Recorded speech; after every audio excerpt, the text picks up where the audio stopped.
Ali zašto se nama dešava zlo? To je isto ona priča koju možemo čitamo u Svetom pismu.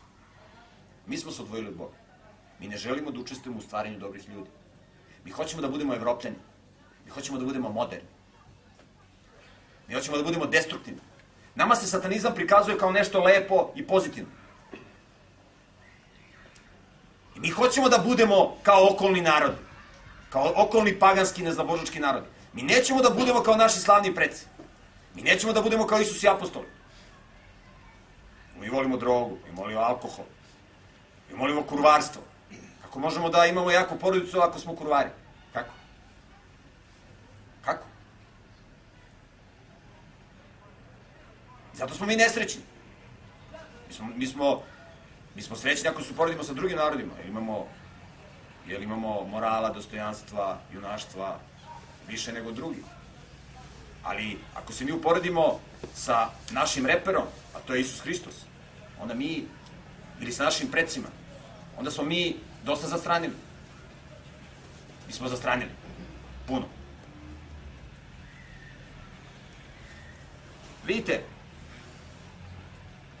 zašto su ljudi u Njegoševo vreme i zašto je Crna Gora u vreme Njegoša bila neosvojiva država i neosvojiva tvrđava, koju velika otomanska imperija nije mogla da osvoji? Znate, ako bismo pravili upoređenje između Turske imperije u onog vremena, iz vremena vladike Njegoša i današnjeg, na primjer, NATO pakta, odnos Crna Gora, otomanska imperija i današnje srpske države i NATO pakt, ja mogu da vam kažem da je Njegošu bilo mnogo teže i ondašnje Crne Gore. Bilo mu je teže. Mi danas možemo u laboratoriji od 50 kvadrata napravimo antraks bombu koja je jača nego nuklearna bomba bačena na Hirošimu i Nagasaki. Imamo mnogo moćne oružje. Jer danas je svejedno da li imate 100 nuklearnih bomba ili 5 nuklearnih bomba, ili 1. Ako vi imate nuklearno oružje ili moćno oružje, niko neće da krene na vas. Jer zna da će odmazda biti žestok. U Njegoševo vreme imali ste sablju, imali ste mač i srce junačko. I neprijatelj je izbjegavao da kidiše. Oni su napadali po 10 na 1 ko vukovi, ali 1 na 1 ili 2 na 1 ili 3 su se bojali. Zašto? Oni su videli da postoji nešto u tim Njegoševim ljudima. Nešto protiv čega oni ne mogu da se bore. To je taj duh. Kako ćete vi da pobedite neprijatelja na bojnom polju, jačeg neprijatelja, ljudski jačeg i oružja?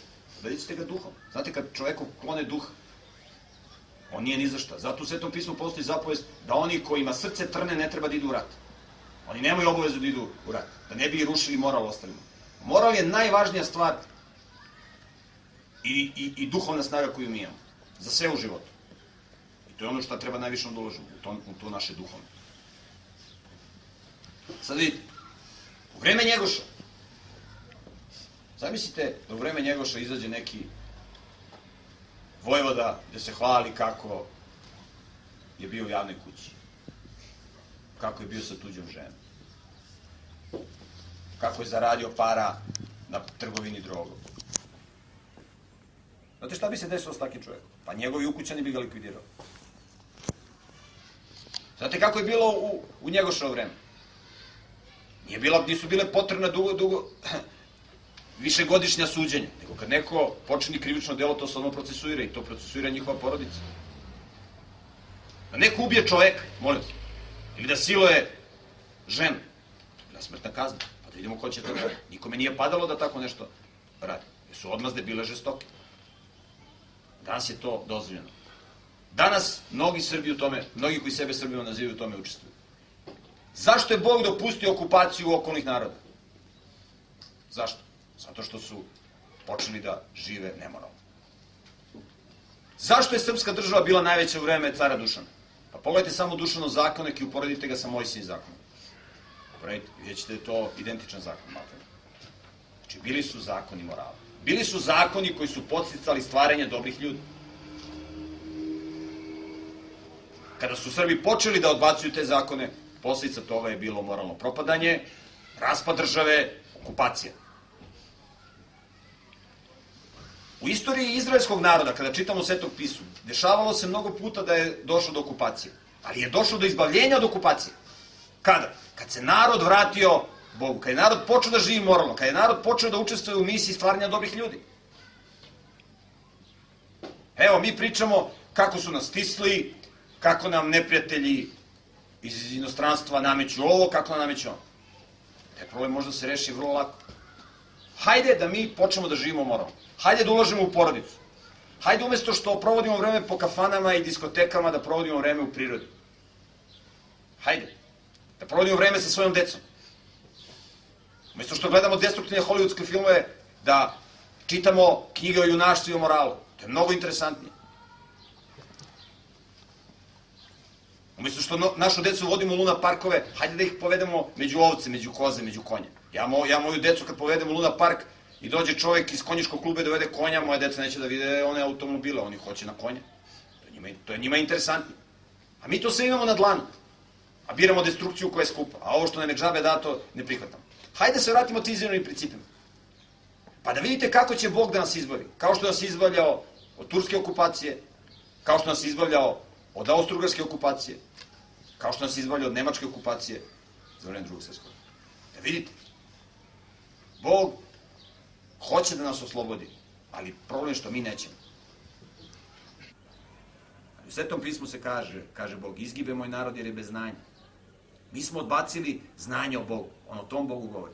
Kaže da se bogati ne hvali svojim bogatstvom i mudri svojom mudrošću, ni jaki svojom snagom, kaže Bog. Nego ko se hvali, nek se hvali time što mene poznaje. Znanje o Bogu je najvažnija stvar. Znanje da smo mi stvoreni. Da možemo da budemo srećni jedino ako smo okruženi sa dobrim ljudima. Znači, bit ćemo bogati samo onoliko koliko imamo prijatelja, koliko budemo imali jaku porodicu. I to je ono u šta mi treba da ulažemo. Ne može srećan čovjek da bude neko ko živi u velikoj vili, a nema prijatelja. To je jadan život. Naši preci su živjeli po 10 u jednoj kući i bili su mnogo srećni nego mi. Zašto? Jer su prihvatali pravilan koncept vrednosti. Jer su učestvovali u stvaranju dobrih ljudi. Kada nekoga volite, ne trebaju vam vile. Možete budete na livadi, možete budete po šatoru. Kao što su ljudi bili pre 3000 godina, Mojsije i ekipa. Znači, koncept, sistem vrednosti je najvažnija stvar. I to ono što mi treba da ulažemo. Sistem vrednosti. Da ulažemo u ono što je pravo, a to su ljudi. Da ulažemo u porodicu, da se osposobljavamo za život i u rad i u prirodi, a ne da razmišljamo da li će sistem da nam da posao ili neće nam da posao. Mi možemo da proizvedemo hrane, ali mi nećemo da radimo u prirodi, mi nećemo da živimo u prirodi. Postalo nam je odvratno da udišemo čist vazduh. Volimo zagušljive bodybuilding klubove i fitness centre, a znate, fizički rad je nešto najzdravije za čoveka, tu rade svi mišići. Kuća puna dece, to je najveća radost. Svako ko je roditelj može o tome da priča ovde satima i satima.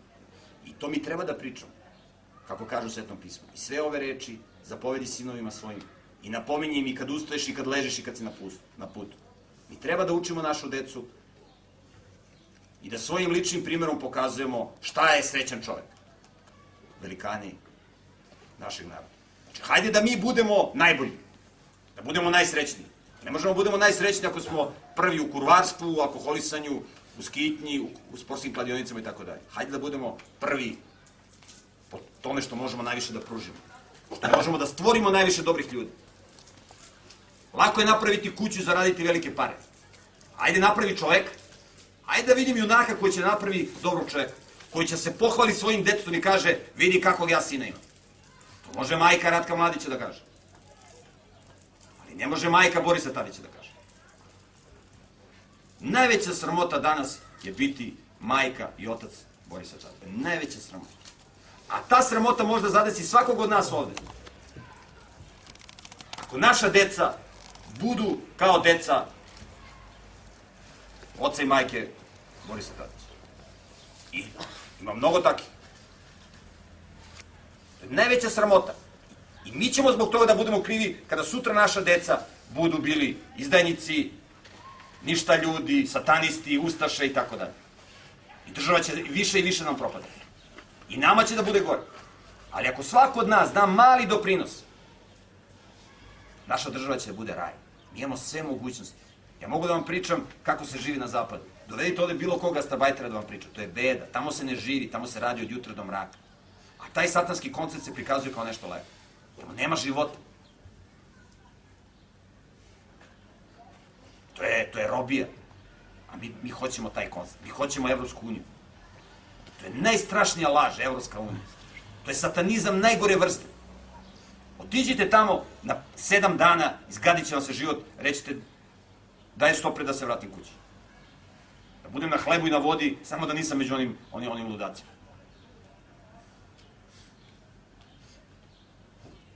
Naši ljudi misle, ja idem samo tamo da uzem pare, pa kad uzem pare ja ću se vratiti. Ali oni odu pa prihvate taj sistem vrednosti. Izgube svoju dušu. I mnogi se nikad ne vrati. Idem samo kratko do kafane i mnogi odu pa se nikad ne vrati.